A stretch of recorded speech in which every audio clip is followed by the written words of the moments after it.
Canal da Verdade. Só a verdade liberta e constrói. A mentira só destrói e escraviza.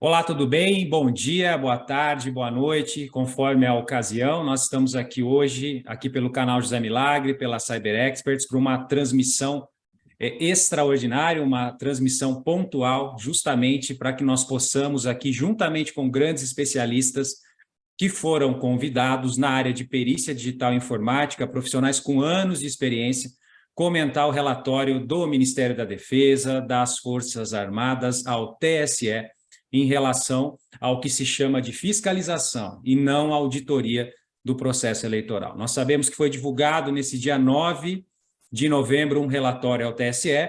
Nós tivemos interpretações bem distintas em relação a esse relatório. Então, nós conseguimos ver aí interpretações distintas. Nós temos aí o TSE informando nos seus sites e que não existe e que o relatório das Forças Armadas em nenhum momento apresenta qualquer inconsistência no processo eleitoral. Vejam que interessante essa tela que eu compartilho com vocês, duas notícias de 3 horas atrás. Uma do Tribunal Superior Eleitoral, que entendendo, interpretando o relatório, publica que relatório de Forças Armadas confirma a segurança das urnas eletrônicas.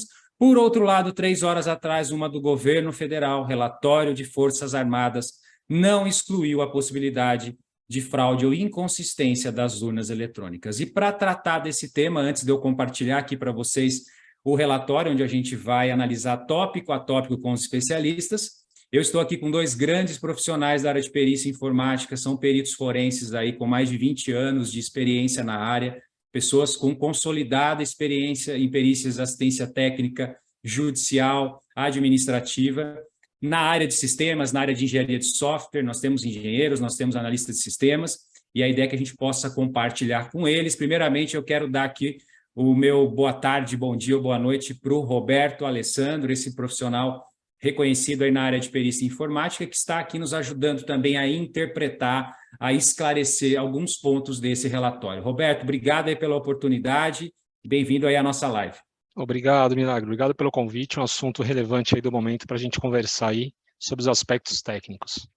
E na sequência, obrigado, agradeço, e na sequência também tenho a honra aqui de estar participando juntamente com essa referência da perícia, né? Uma pessoa que, enfim, todos nós aqui somos alunos, aprendemos com ele, dispensa apresentação, a pessoa que esteve ligada aí nas primeiras análises de informática do país, na bancarização, e, enfim, nós aprendemos muito com ele, temos muito a aprender sempre. É uma honra sempre poder conversar com ele, que é o Paulo César Brain, né, o PCB, um perito aí muito conhecido e muito querido também de toda a comunidade.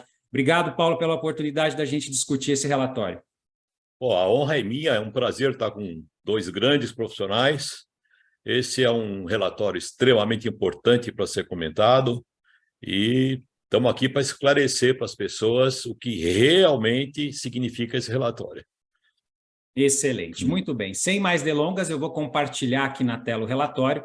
Logicamente que nós nos estruturamos aqui para analisar os tópicos sensíveis, críticos, em que a gente vai ler e aí os peritos vão poder comentar a interpretação, justamente para a gente poder esclarecer, lembrando que aqui não existe paixão, não existe partido político, não existe militância, nós sabemos aí das gravidades que é a propagação de fake news, mas também temos a liberdade de fazer uma análise técnica sobre esse relatório que é de suma importância e vem sendo discutido. O relatório foi divulgado, então, como vocês podem ver, né, na data de ontem. É importante destacar que as próprias Forças Armadas definem a Resolução 23.606, que inclui ela no rol de entidades fiscalizadoras. Eu percebo aqui uma preocupação muito forte das Forças Armadas em dizer que isso não é uma auditoria, mas é uma fiscalização. e nesse sentido isso é mantido. A equipe da EFACEF, das próprias Forças Armadas, ela é composta por profissionais de sistemas de informação, engenharia, defesa cibernética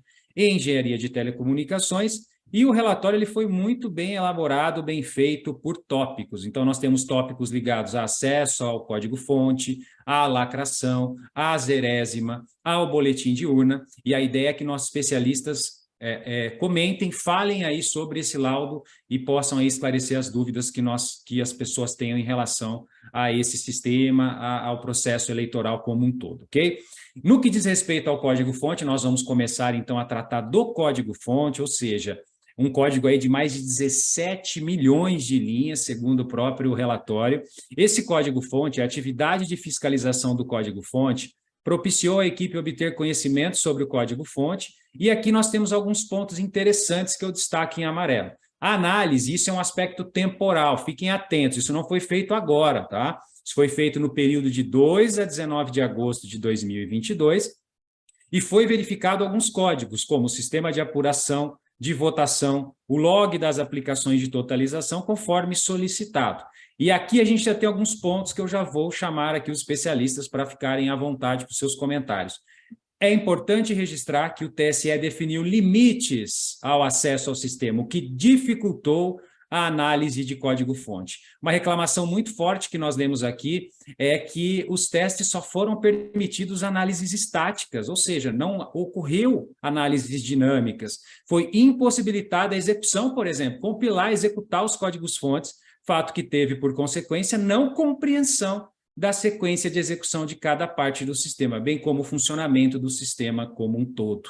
E o relatório vai além e diz que não foi autorizado o acesso ao sistema, ao controle de versões do sistema, o que inviabilizou a comparação da versão compilada com a versão que foi efetivamente fiscalizada. Será que a que foi fiscalizada é a que foi compilada? O relatório não tem certeza nesse sentido e critica justamente esse contexto de não ser concedido acesso às bibliotecas de software desenvolvidas por terceiros que são referenciadas no sistema. Então, imagine que você analisa o código-fonte do sistema, ele faz menção a bibliotecas de terceiros, mas esses terceiros não foram parte, não incluíram nesse rol. Essa é a primeira crítica que nós temos aqui, e nesse sentido eu já queria passar para o Paulo. Paulo, em relação ao acesso ao código-fonte, quais são aí as suas conclusões ligadas a esse relatório?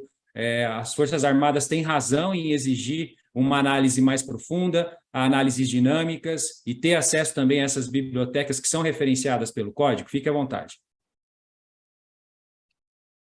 Sem som, Paulo, sem som. Ative o som, por gentileza.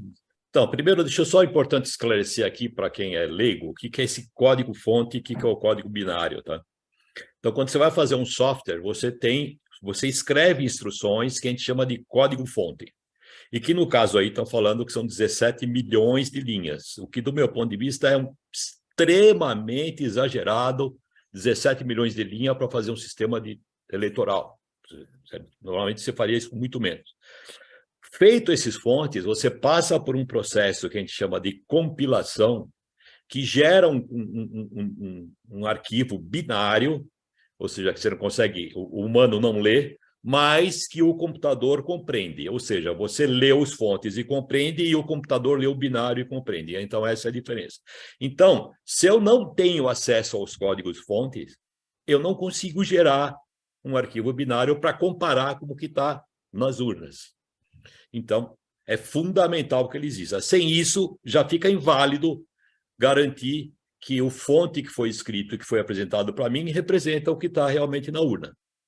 Além disso, esses códigos de terceiro não ter acesso que códigos de terceiros são esses? Por que eu preciso de um terceiro? Vamos supor, eu preciso, talvez, alguém fez o código para ler a biometria. Eu preciso ver esse fonte. Por quê? Porque eu tenho que garantir que quem está botando o dedo lá é realmente aquela pessoa e que não tem nenhum outro tipo de alteração, né? Então, em relação a esse ponto, é fundamental realmente que tenha esses códigos-fontes. Além disso, o fato de não ter controle de versões, isso é um completo absurdo, porque isso significa dizer que num universo de 17 milhões, alguém pode ir lá, alterar uma linha que influencia no voto e ninguém vai saber, né? Então, tem que ter, qualquer empresa do país que desenvolve software tem um sistema de controle de versão, que inclusive existem vários aí grátis, e que esse sistema diz quem alterou cada linha e quando. E ele guarda de um jeito que não dá para você desmudar isso depois. Então, tinha que ter isso. Perfeito. Roberto Alessandro Abdala, as suas considerações sobre essa primeira sessão do laudo, em que as Forças Armadas, o grupo específico aí de análise, tem extremas dificuldades considerando análise estática, impossibilidade de executar, de compilar um programa de 17 milhões de linhas que faz referência à biblioteca de terceiros, onde a análise não conseguiu adentrar a essas bibliotecas de terceiros. Exato. Eu concordo com o relatório, assim como também com os comentários do Paulo sobre esses pontos, né? Então, essa análise estática, onde o programador ou a pessoa especialista fazendo a revisão, ela realmente não teve acesso a abrir o programa, que é o código-fonte, né? Então, ela vê o resultado dele executando, como se fosse uma simulação da operação do sistema, né? E um ponto importante que eu destaco também quanto a isso, que está no relatório, é que os técnicos entraram na sala de inspeção com papel e caneta. Aqui não é, porque nós somos tecnologia, né? Então, minimamente, você deveria ter uma ferramenta, né? Um ferramental, que com certeza o pessoal que foi está extremamente habilitado e técnico, com capacidade para poder fazer uma análise em código, né? Então, esse é um ponto que realmente fica muito frágil a análise, né? Muito simples, né? E, de novo, reforçando o período temporal que você comentou bem, Milagre. Então, isso foi executado em agosto, com o intuito de fiscalizar o sistema. Não tem a ver com o momento atual agora, que está caloroso, sobre a discussão do que realmente aconteceu no segundo turno, tá, pessoal? Então, isso é bom a gente frisar bem, para não haver uma má interpretação aqui do que nós estamos falando, tecnicamente, né? Outra coisa importante, Paulo comentou muito sobre controle de versões. Todos os sistemas têm controle de versões. Eu até acredito que eles possuem isso, mas não foi disponibilizado esse olhar tecnológico, né? Que ferramentas o time utiliza para controlar o versionamento, esse é um ponto, e que versão realmente executamos na prática e já no momento dos votos, né? No momento do primeiro turno, do segundo turno, qual a versão do sistema, né? Se a gente fizer um paralelo a um sistema de um computador ou de uma rede, eu tenho lá a versão do Windows, do Office, um exemplo bem simples, bem simplório, mas que você pode comparar o que eu tenho realmente executando, né? Então, esse comentário do Paulo também é importante. E sobre as bibliotecas de terceiros, né? Olha, pode ter fragilidade. Esses terceiros estão certificados, e em nenhum momento aqui a gente ainda está falando, né, de boas práticas, se os sistemas estão seguindo aí alguma boa prática de segurança da informação, ISO 27000 de desenvolvimento seguro. Isso era um ponto que também me deixa um pouco de dúvida sobre que ferramental é utilizado nesse software e quanto aos terceiros, né? Então é isso que eu queria agregar aqui, Milagre. Excelente, excelente. Inclusive, compartilhando aqui com vocês, o EFASEV aqui, essa equipe técnica bem capacitada que analisou, ele diz que, tomando em conta as limitações supracitadas, em face da complexidade do sistema, a análise da equipe técnica ficou limitada a uma inspeção visual, restringindo muito a capacidade da EFASEF em identificar inconformidades de segurança. E eles são enfáticos no sentido que, para fazer uma análise minimamente coerente de segurança, eles precisariam, em contraposição à análise estática, da análise dinâmica. Ela permitiria executar diversas outras verificações que não foram feitas, né, impossíveis de serem realizadas. Interação do programa auditado com o próprio sistema operacional, alterações no sistema de arquivos em tempo de execução e monitoramento de comunicação de periféricos. Tais verificações contribuiriam significativamente para a qualidade do processo de inspeção do código-fonte. Paulo. O código-fonte é uma coisa muito complicada de inspecionar, porque você vê a questão temporal até que o Alessandro comentou.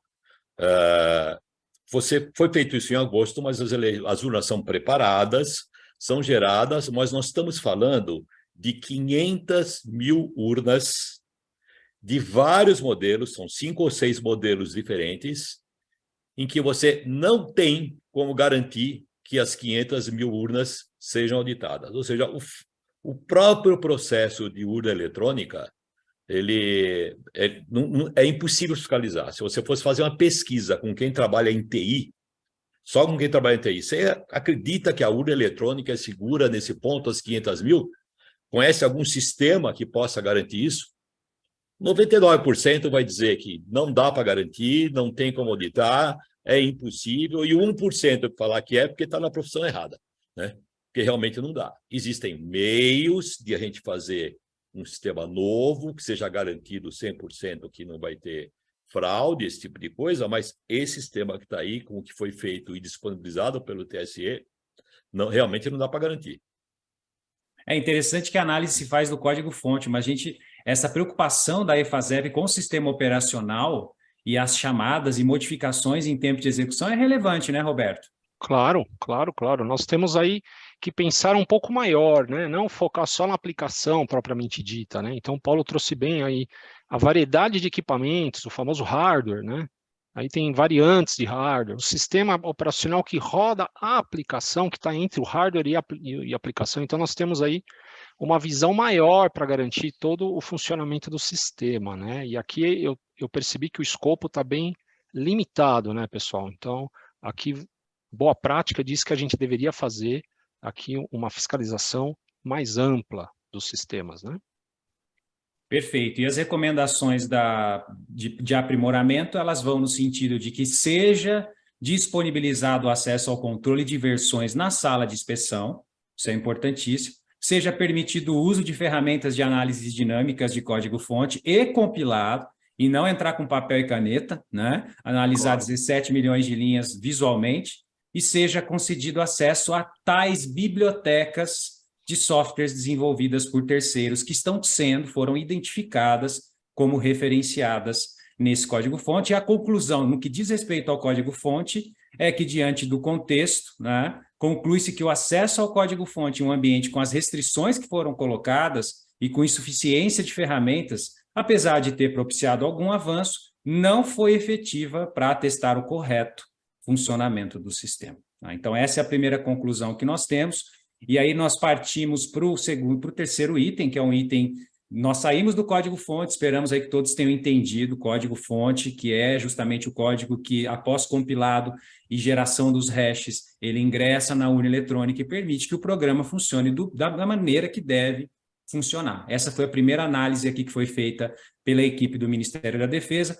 Outro item que chamou muita atenção está ligado à cerimônia de assinatura digital e lacração dos sistemas, e eu vou replicar aqui especificamente esse tópico. Esse tópico circulou muito às redes. Eu imagino que nas redes sociais esse é o ponto que chamou mais atenção das pessoas, e eu vou replicar aqui para que os especialistas possam comentar. A EFASEB identificou que, durante a realização dos procedimentos técnicos, foi observado que os computadores utilizados no processo de compilação acessam infraestrutura de rede para obtenção de código-fonte ou bibliotecas de softwares de terceiros. Na ocasião, não foram informadas estruturas acessadas ou onde elas estão, impossibilitando aferir a correspondência entre o código-fonte inspecionado e efetivamente compilado. A ocorrência de acesso à rede durante a compilação pode configurar relevante risco de segurança ao processo. É como se no código você tivesse algumas chamadas e durante a compilação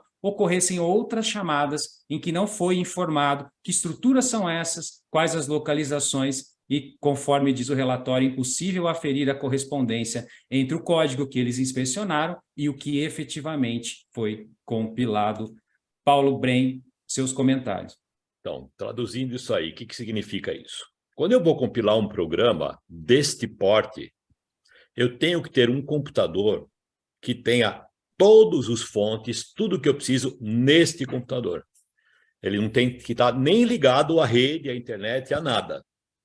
O que o relatório diz é que os fontes não estavam todos naquele computador e que durante o processo de compilação, ele foi acessando outros computadores para obter outras fontes que ninguém viu quais são, para gerar o binário do software da urna, né? Ou outros que compõem também, não é só o software da urna, né? Então, o fonte que foi apresentado em papel, ou aquele visual, com 17 milhões de linhas, que é impossível de examinar visualmente, realmente representa um risco bastante grande, porque você não sabe o que está nos outros computadores, né? E quem está por trás, quem está mexendo, quais são as bibliotecas. Então, é uma caixa cinza que você não sabe o que tem dentro. Roberto, Alessandro? É por aí mesmo. A gente não sabe o que está acontecendo por trás do software. Então, com certeza, um software complexo desse, como está sendo dito, tem interligações, essas chamadas, a gente conhece no mundo de tecnologia como APIs, formas de trocar dados entre sistemas ou integrações, elas existem que, ok, podem existir, mas nesse mundo, talvez ali naquele momento que faltou ali um diagrama sistêmico, a correspondência do que está sendo realizado em tempo real, por que eu estou acessando uma terceira biblioteca, da onde, para que é utilizado dentro do código, então isso deixa ali os técnicos ali com essa dúvida, né? E obviamente eles comentam no relatório dizendo que existiu essa comunicação, existiu a consulta para complementar a fonte de outras informações de partes de códigos em outros locais. Como não podia aferir de onde o porquê, gera esse ponto de interrogação, né? E é o risco, né, gente? O que nós não controlamos, não gestionamos, há maior risco, né? Eu queria aqui fazer uma menção agora, nós estamos com 350 pessoas no nosso YouTube acompanhando ao vivo. Queria mandar um abraço aqui ao Evolution, Surismar, Erminda, Toshi, Leonardo, Sérgio Cavalcante, Márcio Neves, Hugo Leonardo, Luciane Giorgetti, Gisley Oliveira, LC, Dalton Rocha, Sérgio Capaverde, dentre outros que estão nos acompanhando aqui. Vou tentar acompanhar o comentário de vocês e replicar aqui, é muito importante.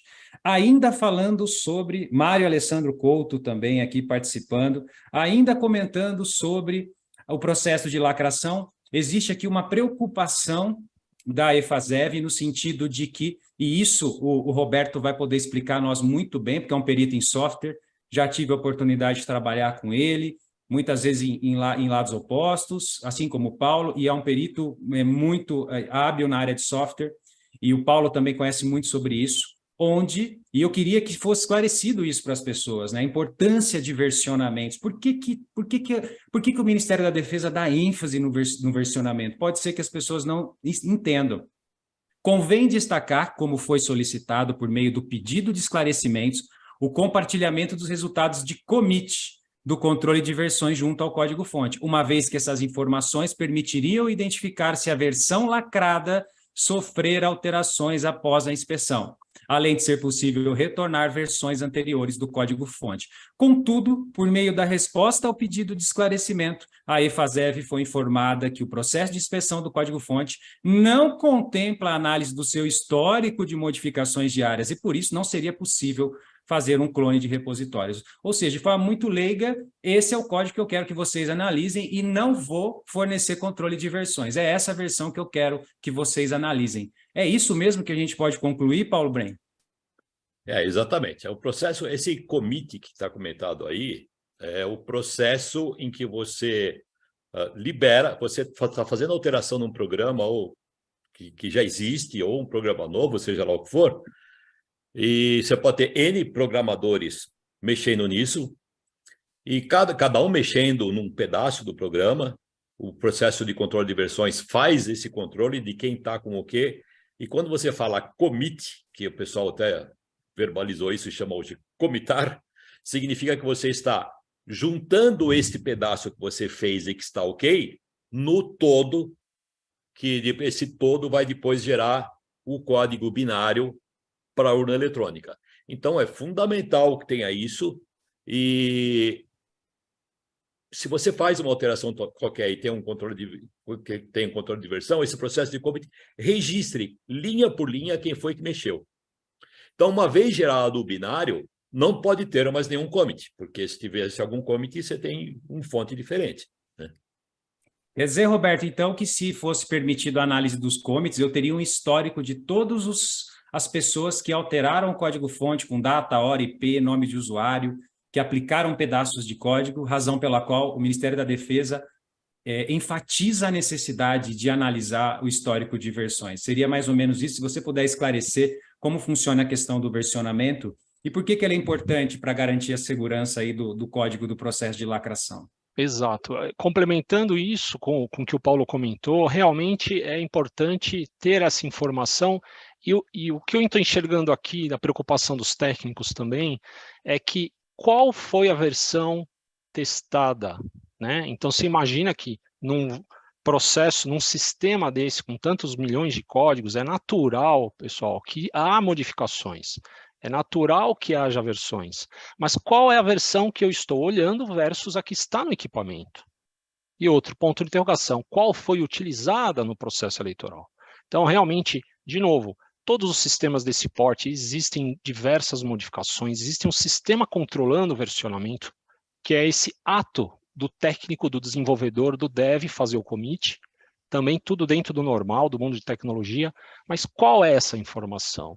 Então, a falta do conhecimento dos técnicos, a falta de acesso a essa biblioteca, ao repositório que mostra isso, traz um risco ao sistema, né? Se tivesse essa informação para os técnicos, obviamente eles ressaltariam aqui o que eles encontraram, né?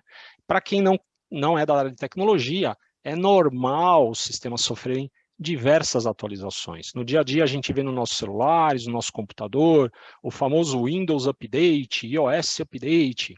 Então existe aí um monte de coisas. Agora, qual realmente foi utilizada, né? Então, eu não ter acesso a isso, eu não posso opinar se está bom, está ruim, se está certo, está errado, né? Então, esse é um ponto aí importante para a gente falar. Estamos chegando a 715 pessoas ao vivo aqui no nosso chat, no nosso YouTube ao vivo. Você que está chegando aí, se inscreva no canal também, ajuda a gente a contribuir e compartilhar conteúdo. Consegui reunir aqui os dois peritos que eu mais admiro, sem dúvida alguma, na minha vida profissional, que me indicaram, quando eu comecei a trabalhar, me ajudaram.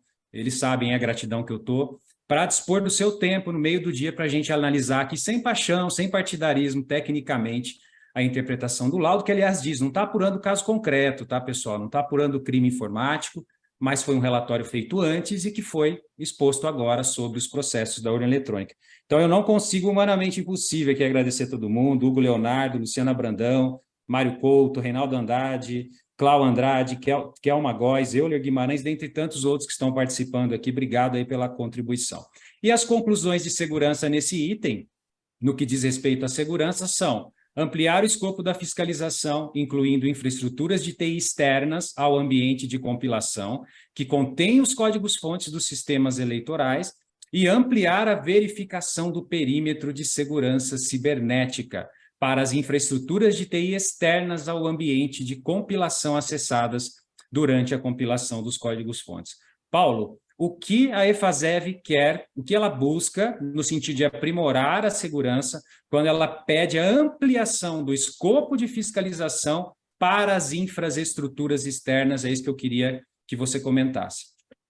Então, quando ele está falando de infraestrutura externa, assim, como no processo do TSE envolvia outros computadores que não estavam presentes ali, que ninguém sabe onde estava, que, do meu ponto de vista, não teria essa necessidade, deveria estar tudo no mesmo computador, mas já que estava em outros, o que ele está pedindo é que eu tenha um controle maior disso, quer dizer, quem é que está na outra ponta do computador, o que está se fazendo, quais são esses fontes, né?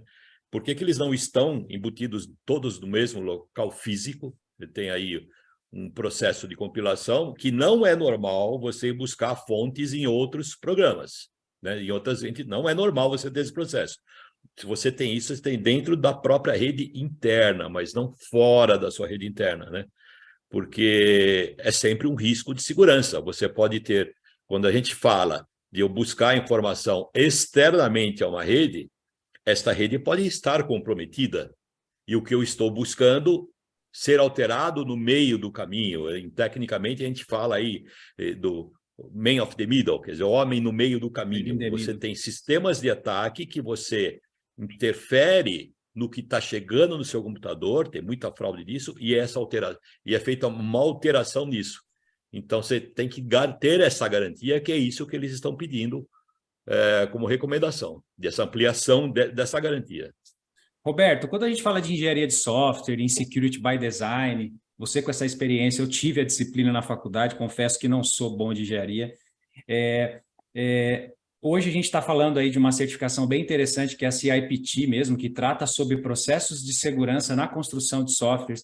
Como que você vê essas chamadas a bibliotecas externas? Isso pode ser uma vulnerabilidade ou pode expor vulnerabilidades a partir do momento em que eu não conheço a segurança do código de terceiros? Como que você vê em complemento? E também queria que você comentasse essa recomendação da EFASEB no sentido de ampliar o escopo das análises às estruturas externas. Sim, claro.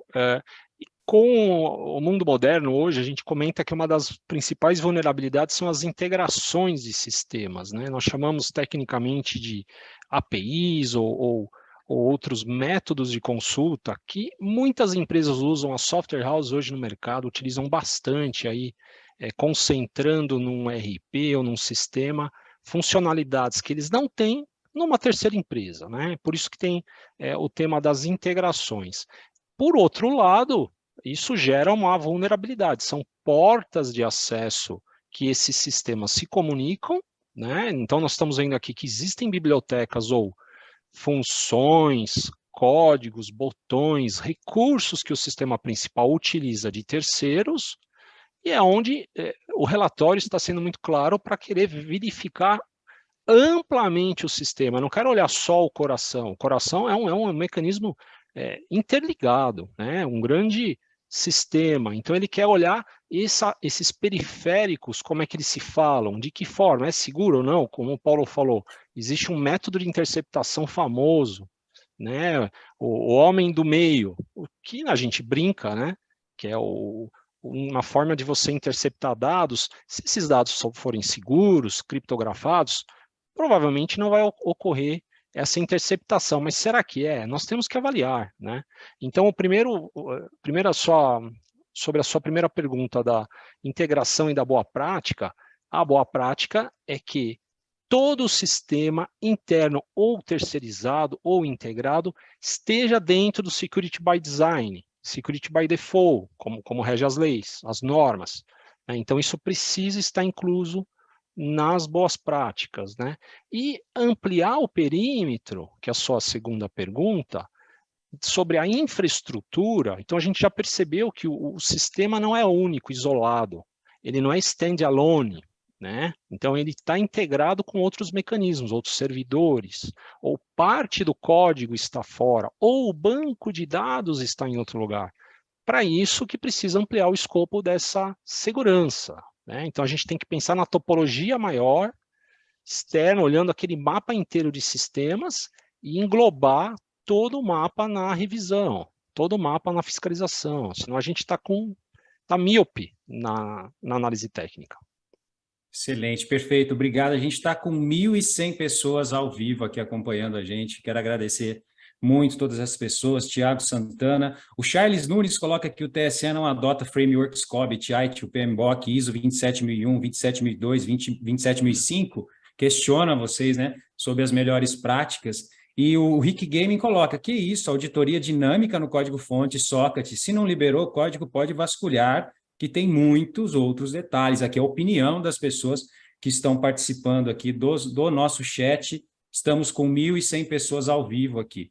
Um ponto interessante agora falando da cerimônia, então a gente sai da lacração, já vimos código-fonte, pessoal, já vimos código-fonte, já vimos lacração, estamos avançando no laudo e a gente chega no item 5, cerimônias de verificação dos sistemas eleitorais instalados no TSE de 0ª e sistema de totalização. Aqui não gerou muita discussão, mas um ponto eu queria ouvir os especialistas. É interessante que existem vários códigos que fazem esse processo e que eu descobri na leitura do laudo, né? Nos dias 1 a 29 de outubro de 2022, foram realizadas cerimônias de verificação nos sistemas computacionais utilizados nas eleições instalados na sede do TSE. Nas ocasiões, foram apresentados os scripts de acionamento dos sistemas de totalização, SISTOT, de recebimento de arquivos, REC arquivos, informação de arquivos de urna, InfoArquivos, transportador web, JE Connect, com o objetivo de atestar se correspondem ou não. Então, são vários scripts que fazem todo esse papel, certamente, para uso interno. E o TSE conclui aqui que todos esses procedimentos, e aí o TSE não, as próprias Forças Armadas, a EFASEV, conclui uma deficiência. Todos esses procedimentos foram executados pelos técnicos do TSE, cabendo às entidades fiscalizadoras apenas observação das atividades à distância, através de um telão no auditório do TSE. E aí eles concluem que a atividade é importante. No entanto, terminais de consulta poderiam ter sido disponibilizados aos representantes das entidades fiscalizadoras, de forma a possibilitar observar o correto funcionamento do sistema, permitindo dessa forma o acompanhamento detalhado dos scripts de inicialização. Paulo, quais são seus comentários em relação a esse tema? Chega a ser risível essa atitude de próprios técnicos do TSE fazerem essa cerimônia sem participação. Isso não passou de uma cerimônia que está prevista lá em lei para fazer esse procedimento, mas que é pura perda de tempo, porque o procedimento foi executado pelos próprios técnicos do TSE, né? As entidades fiscalizadoras só observaram à distância através de um telão. Quer dizer, não serviu para nada, é só um oba-oba para dizer, olha, auditamos, não sei o quê, verificado. Não tem o menor sentido uma coisa dessa, menor sentido. Nunca vi uma coisa assim. Roberto? E novamente, o famoso papel e caneta, né? Aqui no sentido, nós somos observadores do que está acontecendo, né? Então, realmente, é mais mesmo uma contestação do processo e quais componentes existem, né? Então, não pode-se, tecnicamente, verificar esses componentes. Olha quantos componentes existem no sistema, olha que interessante, que também está normal, é natural você ter aí uma série de componentes realizando todo o processo. Para quem não conhece sistemas, é normal fazer essa separação, até em termos de arquitetura de software, onde você divide cargas e pesos e responsabilidades que cada componente dentro do sistema faz. Também não tem nada de anormal. A única dificuldade técnica que vale ressaltar é somente observar o que está acontecendo, né?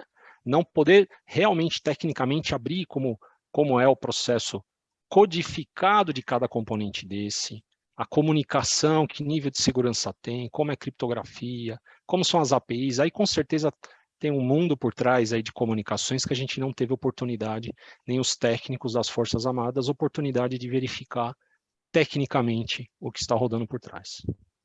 Muito bem, nós estamos chegando aqui a 1.500 pessoas ao vivo aqui na nossa transmissão. Eu quero dizer que a gente tentou compilar aqui o que é mais relevante tecnicamente para esclarecer para você dúvidas que você tenha. Então, você aprendeu aí código-fonte, a importância de uma análise dinâmica, a importância de analisar o compilado, a importância de analisar sistema operacional, a importância de analisar estruturas externas. Foram alguns itens aí que vocês puderam acompanhar aqui. Não dá para a gente contemplar todos os itens do laudo, mas algo interessante aqui no relatório diz respeito ao item de verificação da correção de contabilização dos votos. A verificação da contabilização dos votos por meio da comparação do BU impresso com os dados disponibilizados pelo TSE está estabelecida lá na resolução, e essa atividade foi feita como? Eles compararam BUs impressos com dados disponibilizados no TSE e o objetivo principal das análises de informações contidas, bem como nos arquivos QR Codes aqui. Bom, o que chama a atenção nesse aspecto específico é que, no que diz respeito a essa análise, a EFASEV ela sentiu uma dificuldade no contexto dos logs do arquivo transportador. Os logs do transportador, do receptor de arquivos de UNE e do banco de dados de totalização solicitados por meio do ofício X de 2022, não recebidos pela EFASEV até a conclusão desse relatório, poderiam ter contribuído para o incremento da qualidade do processo de fiscalização, uma vez que possibilitaria conhecer a ordem de chegada do BU no TSE, como também verificar horário de recebimento, enfileiramento e processamento de cada BU. Desse modo, seria possível reproduzir integralmente o processo de apuração de votação. Pelo que está dizendo aí, Paulo, não é possível hoje a gente reproduzir integralmente esse processo, e essa informação, os logs especificamente do transportador e receptor de arquivos de UNE e do banco de dados, não foram fornecidos para que fosse possível à fiscalização, à análise das Forças Armadas. O que você tem a dizer aí, Paulo? Então, deixa eu tentar um pouco explicar primeiro o que é esse log que a gente fala, que é uma palavra muito utilizada, mas tem muita gente que não conhece. Então, fazendo aqui uma analogia com o Internet Banking, por exemplo, significa dizer o seguinte: quando você se loga no seu Internet Banking, dizer usuário e senha, o banco registra isso num arquivo. O usuário tal acessou o banco com a senha, foi validado tal dia, tal hora, através do IP tal, isso está registrado no arquivo. Aí você foi lá e fez uma transferência, um Pix, para mim, de preferência, né? Vai ficar registrado num arquivo. Tal hora, tal data, foi feito um Pix para conta tal, número tal, no valor de tanto. Isso a gente chama de log, isso fica registrado no arquivo. Então, para que existe esse log? Para se eu tiver alguma reclamação, uma eventualidade, eu consulto este log para verificar passo a passo tudo o que ocorreu. Todos os sistemas possuem normalmente esse tipo de auditoria, log, inclusive os próprios sistemas operacionais. O Windows tem log, Linux tem log, ele registra quando é que você se ligou o computador, quando é que se deu shutdown, que você desligou, tudo isso é registrado no log. O que eles estão dizendo é que este log não foi disponibilizado para a comissão que estava verificando as atividades para poder constatar que realmente tudo ocorreu conforme o previsto. Tanto é que ele até comenta que se tivesse esse log, eu poderia dar um atestado melhor. Olha, realmente o log está registrando que foi isso, né? Isso não descarta a possibilidade de um log ter sido registrado de forma indevida, né? Mas ele é um referente, uma excelente referência de auditoria. É fundamental existir esse log. Roberto, qual a importância dos logs para que você ateste a segurança do trâmite de um arquivo, de um lote de arquivos ou de registros digitais? E por que essa ênfase aqui da EFASEB no sentido de que os logs do transportador que foram solicitados não foram recebidos e poderiam ter contribuído muito para o incremento da qualidade do processo de fiscalização, já que ele poderia fazer com que nós conhecêssemos a ordem de chegada do BU no TSE, como também verificar horário de recebimento, enfileiramento e processamento de cada BU. Isso estaria contido no log de transportador do receptor de arquivos de urna e do banco de dados e que não foram apresentados até a conclusão dos relatórios. Qual a importância desses logs e por que isso pode representar uma deficiência ou até mesmo um risco? Exato. Eu acho que a palavra que me ressaltou no seu comentário é qualidade, né? Então, a gente atestar a qualidade do funcionamento, né? E outra que o Paulo também trouxe é para você conferir, né? Você tem um extrato das execuções das operações para conferir se realmente a operação foi realizada, né? Na ordem, na hora, no conteúdo. E isso é um dos pilares de segurança da informação, que chama-se integridade. Então, realmente, eu tive aqui na ponta A, num dos elementos do sistema, nós percebemos que são vários elementos, o que ele transmitiu para outra ponta, o que ele guardou no banco de dados, realmente foi aquela informação, ela veio inteira ou não, íntegra ou não.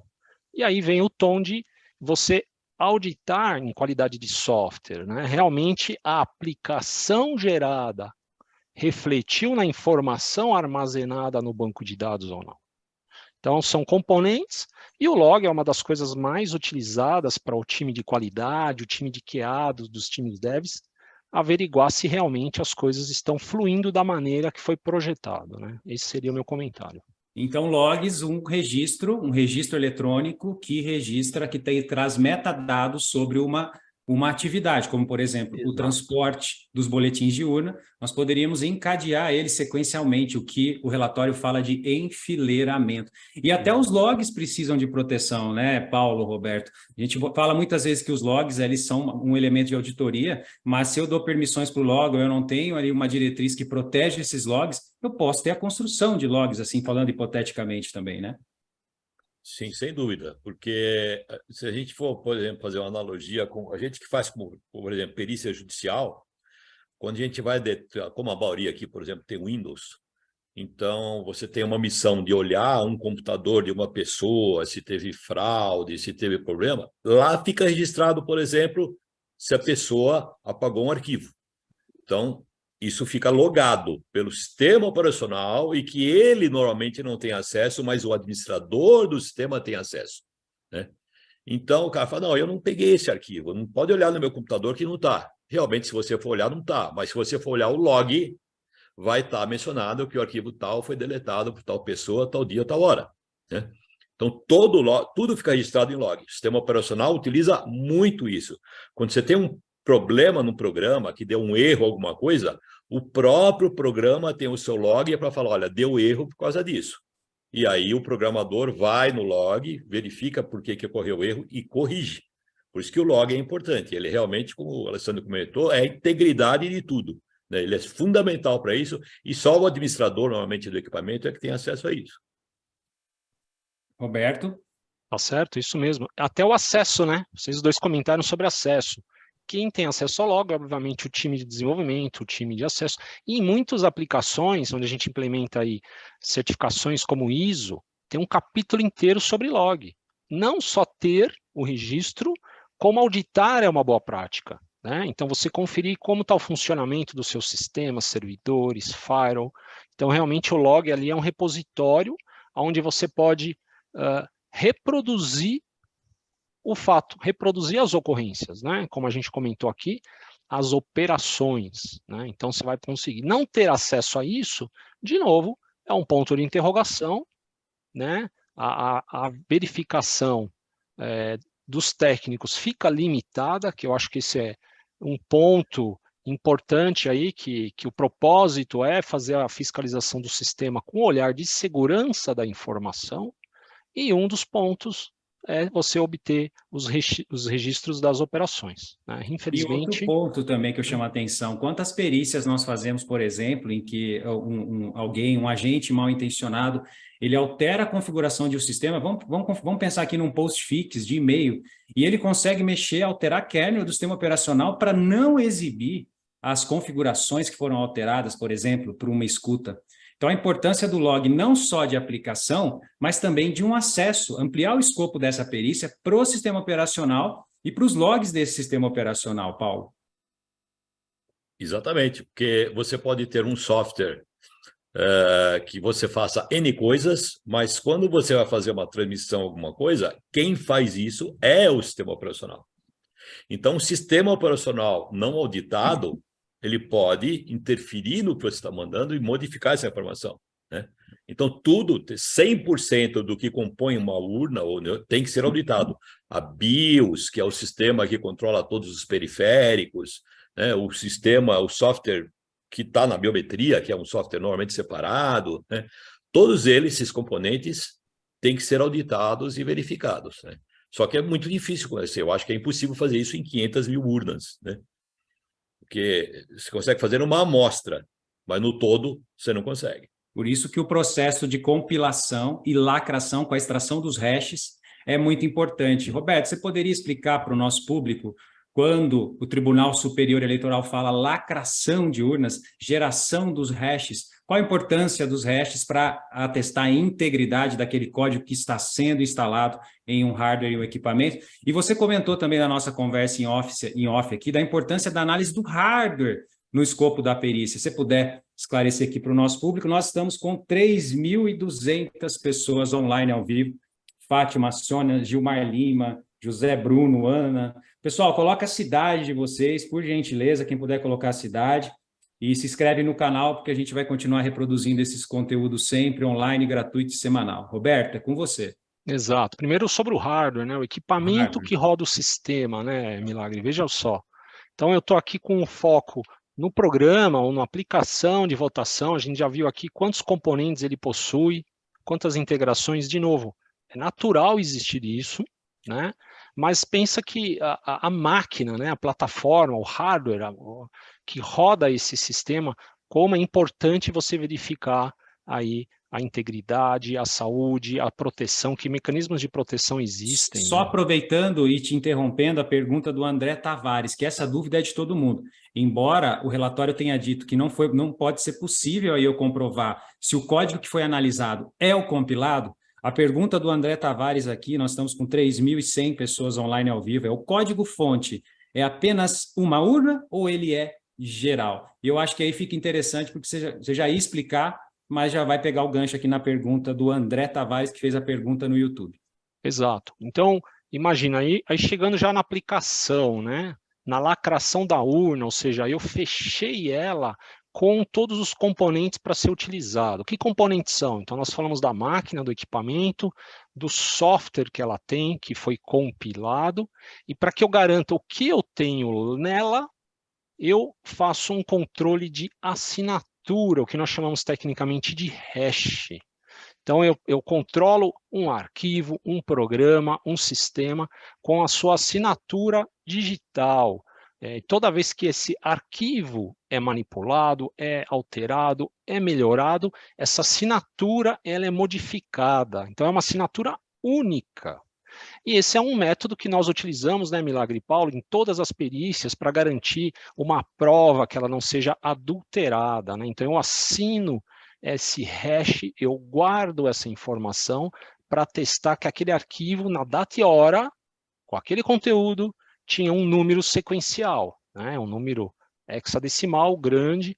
Existem vários métodos, vários algoritmos que guardam esse número, né? São algoritmos tecnológicos de segurança, onde nós usamos para gerar essa informação. Onde está o ponto aqui do pulo do gato? Será que o que eu criei, por exemplo, o que os técnicos fizeram a revisão do software, foram os mesmos que foram colocados na urna ou não após o lacre? Então, imagina que eu gero um sistema com melhorias, de novo, natural, guardo essa numeração e implanto nas urnas. Aí sim a gente pode falar, ela foi lacrada com um número de software, com um hash de 1 a Z, estão todas elas íntegras, lacradas com essa versão. Então, isso fica dúbio, chega a gerar dúvidas sobre esse procedimento. Excelente. Paulo? Tem uma coisa importante que a gente precisa destacar, é o seguinte, a gente vê que todo mundo foca na urna. Urna, urna, urna. Só que a urna é só assim, a pontinha do iceberg do processo todo eleitoral. Porque isso depois das urnas, isso vai para um outro computador, que vai fazer a somatória de todas as urnas, esse tipo de coisa, e que ninguém olhou. Ninguém auditou, só está sendo auditada a pontinha do iceberg. Tem todo o gelo para baixo ainda para olhar, que ninguém olhou. Então, para fazer uma analogia, dá para fazer uma analogia legal que todo mundo vai entender com a Mega Sena. O sistema de Mega Sena, você tem que ter um processo de auditoria. Como é que a Caixa Econômica faz? Não, eu coloco um caminhão numa praça pública que tem lá as bolas gigantes que eu vou sortear e isso garante que não teve fraude, que não teve nenhuma. Não é assim que funciona. Por quê?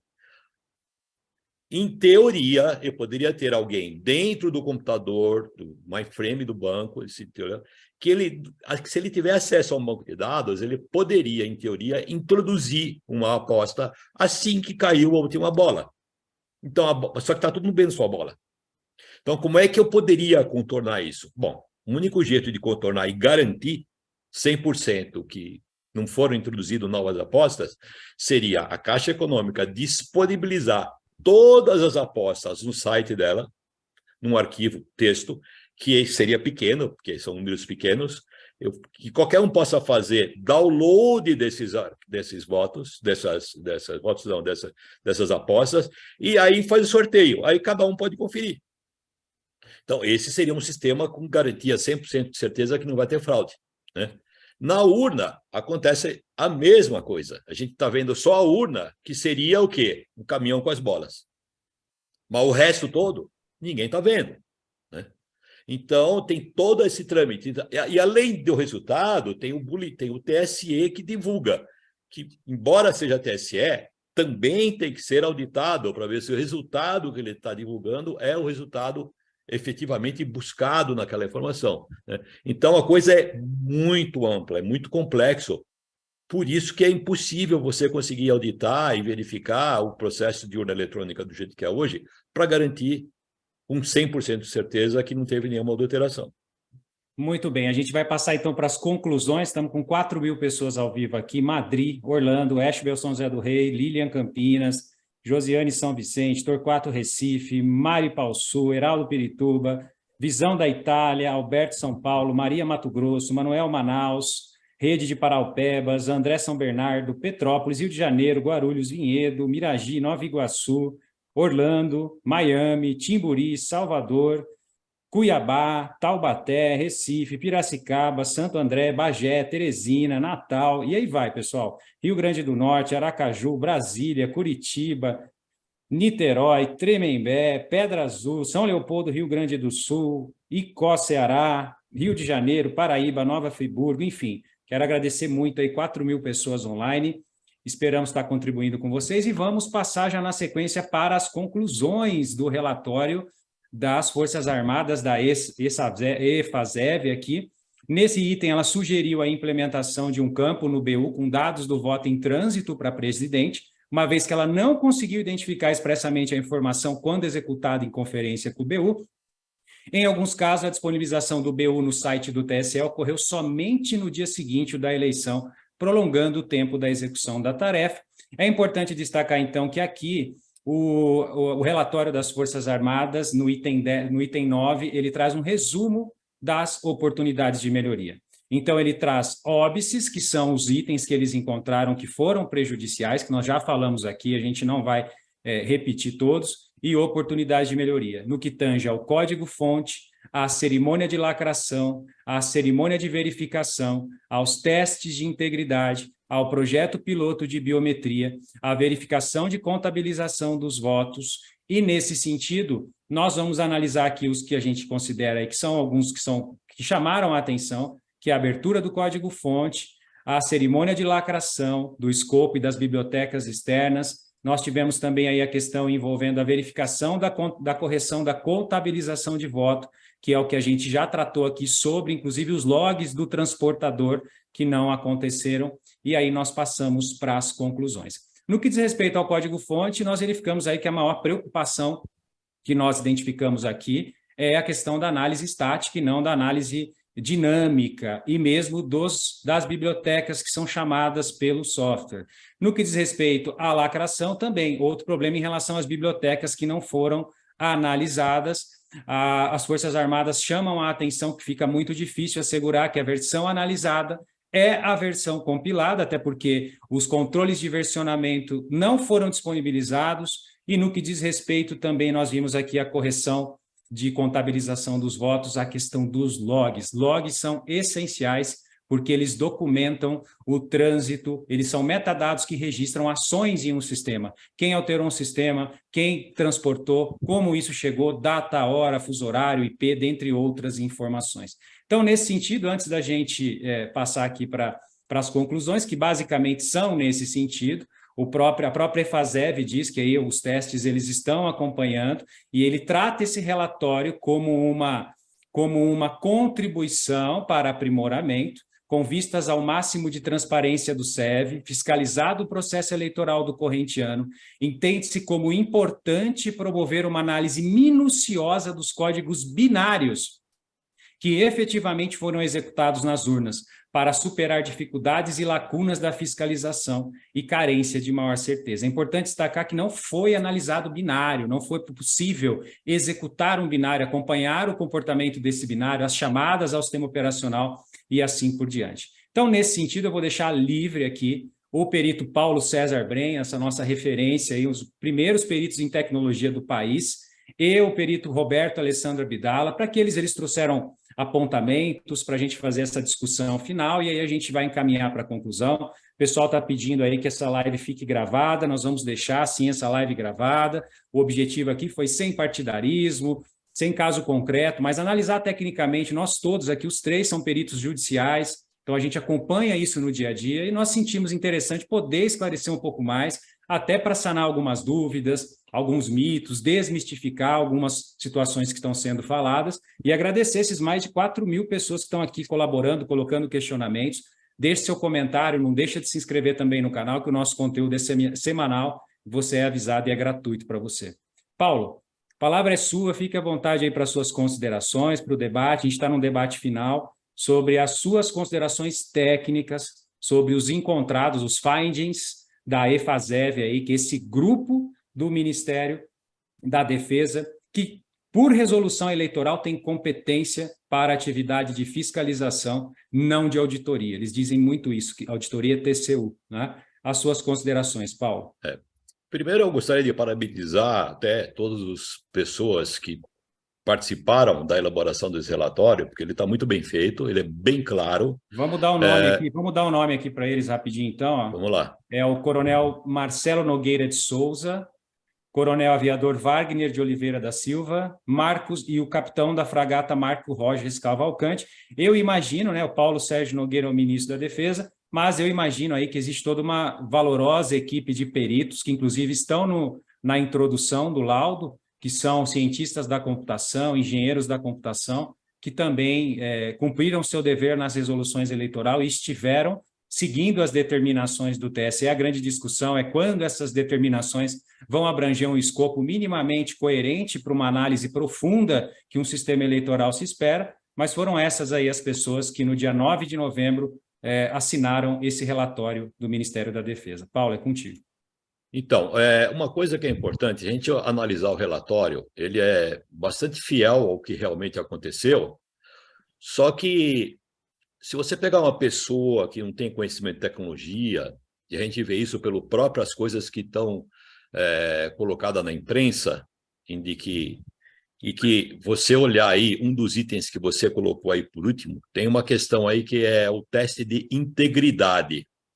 O relatório diz lá na folha 11 que durante a execução dos testes de integridade, ou seja, para verificar se está tudo realmente íntegro, as funcionalidades das urnas não apresentaram anomalias. Então, o leigo fala, poxa, então legal, funcionou tudo. Mas não é bem assim. Porque esse resultado era realmente o resultado esperado. Por quê? Porque ele foi feito em cima de uma amostra fornecida pelo próprio TSE. Então, obviamente que é esperado que o teste de integridade funcione, né? O correto seria eu fazer esse teste de integridade e eu ter a liberdade de dizer o que eu quero fazer, com o quê, e isso não aconteceu. Tudo foi feito de acordo com as normas do TSE. Então, obviamente que era esperado que o teste de integridade não apresentasse nenhuma anomalia, né? Então, do resto, eu acho que tá ótimo. Parabéns, Milagre, aí pela iniciativa de fazer essa live com a gente aí, que é bastante importante. A gente vê pelo número de pessoas, deve ser até o seu recorde de pessoas assistindo. 5.000 pessoas ao vivo nesse momento. Quero agradecer aí todo mundo que está acompanhando. A ideia é a gente promover aqui um detalhamento. Foi feito um detalhamento bem minucioso sobre técnicos, sobre as conclusões aí do Ministério da Defesa. 5.000 pessoas, Paulo. Deixa seus contatos também para esse pessoal. Paulo, depois vocês pesquisem aí no YouTube, pessoal. Paulo César Brenha aí, enfim, as primeiras matérias de vírus no Brasil, e ele participando, uma pessoa que contribuiu com a informatização do sistema bancário, e uma pessoa que ajuda muito para você que quer atuar na área de perícia, de investigação, sempre, nunca escondeu conhecimento, sempre à disposição para contribuir. Um grande professor de todos nós, né, Roberto? E que hoje nos dá a honra aqui de poder falar um pouquinho das suas impressões técnicas. A gente é técnico e a gente vai se basear exatamente nas melhores práticas. Então, Paulo, deixe seus contatos. A gente reforçou o nosso time lá no Clubhouse, mandar um abraço também lá para o Rafael, para o pessoal técnico, né, que está sempre aí no Clubhouse. E essa oportunidade que a gente teve hoje aqui de poder fazer um detalhamento coerente para que toda a sociedade possa apreciar, para que todas as autoridades também possam apreciar e que gere essa reflexão da necessidade, sim, de uma ampliação desse escopo. Paulo, deixe seus contatos e o que você precisa. Então, certamente, com 5.000 pessoas, tem um monte de gente que quer fazer pergunta que não dá para responder. Mas eu posso deixar o meu e-mail aí, o pessoal, inclusive, que é... Olha como é que passa aqui, ó. Não tem nem como, ó. Não tem nem como parar para ler as Pois é. perguntas, porque tá, É, tá, tá. então, Ó, o o meu pessoal lá. contato aí pode ser pelo meu próprio e-mail, eu não sei se vai vir um monte, mas peço paciência para responder, mas é paulo@brem.com.br. O Brem é BREIM. Ou se não, vocês podem me achar lá no canal no YouTube, é youtube.com/Paulo Brem, tudo junto. Acho que não sei se o nome está aparecendo aí no YouTube, aqui na live, tá? Mas foi um prazer aí participar dessa live aí com esses dois profissionais aí que a gente se vê aí praticamente semanalmente. Às vezes em lados opostos brigando, às vezes junto. Exatamente. Não adianta mandar Trojan nem malware para ele. Ele usa Linux, tem Firewall, IDS, IPS. Então, o sistema dele é imune a qualquer tipo de Trojan ou código malicioso. Nem mesmo o Pegasus é eficaz contra os sistemas operacionais do Paulo César Brem. Grande Roberto, outro Muito bom. perito assim de software, sinceramente, já tive a oportunidade de fazer perícias com ele. E é bom, né? Quando você está vivendo, convivendo com pessoas que sabem mais que você, porque é isso que te faz crescer. E vi que eu não sabia absolutamente nada. E estou cada vez aprendendo mais com ele. Um grande perito de tecnologia, de softwares, muito nomeado aqui no estado de São Paulo, nomeado no país também, um cara sério, bem profissional, e que também aprendo muito, um grande amigo também, que deu essa oportunidade hoje de explicar para nós detalhes, logs, o que é binário, o que é compilado, como funciona a lacração. Quando você imagina lacração, imagina uma lacração física, né? Não, aquilo é um processo de geração de hashes. Obrigado pela sua contribuição. E antes de encerrar, pode fazer suas considerações também que você anotou sobre o laudo e fique à vontade. Legal. Prazer estar aqui, Milagre. Obrigado pelo convite. Paulo também, nosso grande mentor aqui do time. E tem um monte de gente aqui me acionando também, grandes amigos aí da área de segurança da informação. Todos aqui têm uma sinergia grande com troca de informações, que eu acho que isso é muito bacana aí dessa área, né? Também se comentou do Rafael Calfinix, nosso querido também de segurança, e outros colegas aqui loucos para entrarem e dar a opinião, mas acho que não vai dar tempo aqui ainda hoje. Eu também queria parabenizar o time técnico, né, das Forças Armadas. Realmente, como vocês mencionaram, o pessoal fez um trabalho bem feito, né? Também do TSE de permitir, mesmo que tem todo um amparo legal por trás, que pode, o que não pode, aqui a gente não está discutindo legalidade dos dados, nós estamos discutindo realmente o lado técnico. E uma das boas práticas que tem numa empresa que busca ser certificada em segurança da informação é permitir auditoria, é permitir fiscalização, né? Então, isso aqui eu estou vendo com bons olhos, que é um processo que vai amadurecer o sistema, né? Então, que isso repita, que hajam melhores e novas fiscalizações para a melhoria do sistema. E nós, como cidadãos, somos interessados, né?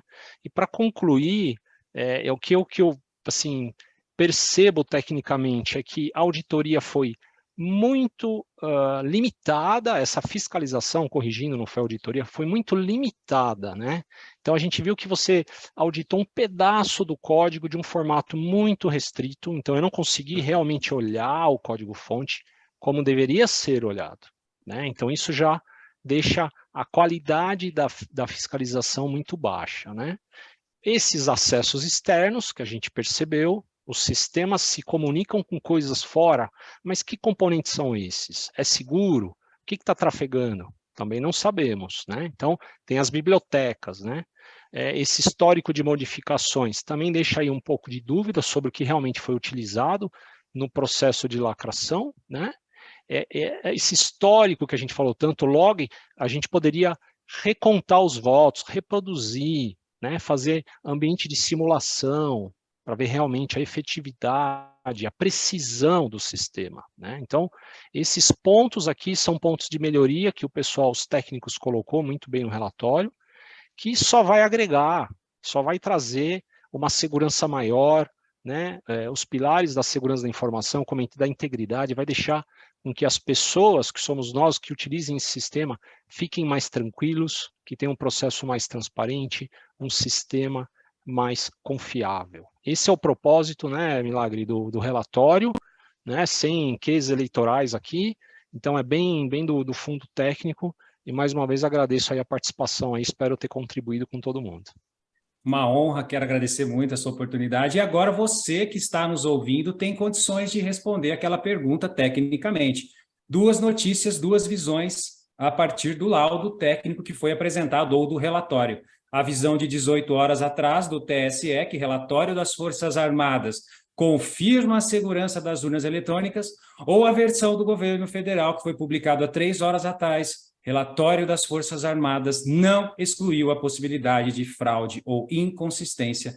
Agora, você que nos acompanhou tem base técnica, conheceu um pouquinho mais e pode traçar suas conclusões. Como nós sempre anunciamos aqui, o nosso objetivo aqui não é defender bandeira A ou B, até porque não existe caso concreto, a gente não tem nenhuma apuração de crime informático, isso deixa bem claro da EFASEV, mas sim reunir peritos para tecnicamente, valendo a nossa liberdade que nós temos de estar aqui nesse canal no YouTube, com esse número imenso de pessoas que estão aqui agora, de comentar tecnicamente, e que esse vídeo, que esse conteúdo nosso, a gente tem aqui alguns assessores perguntando sobre audiências públicas, sobre a possibilidade da gente comparecer, etc. Depois eu vou colocar isso para vocês também, mas o mais objetivo, o mais importante é isso, que os profissionais de TI, as autoridades e o cidadão, então, ele entenda esse contexto e que esse conteúdo de diversas fontes ele sirva para conscientizar que nós precisamos de uma ampliação de escopo, né? Como foi visto, não é a primeira vez que a gente tem uma crítica a um exame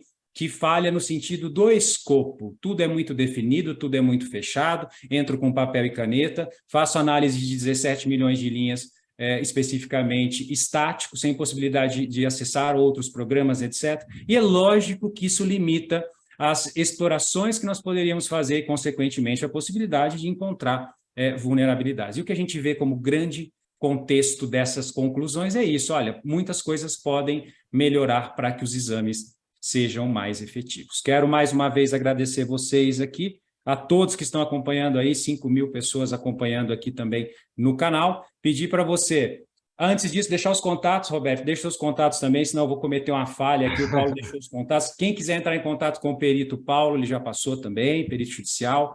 O perito profissional Roberto Alessandro também pode deixar o seu contato.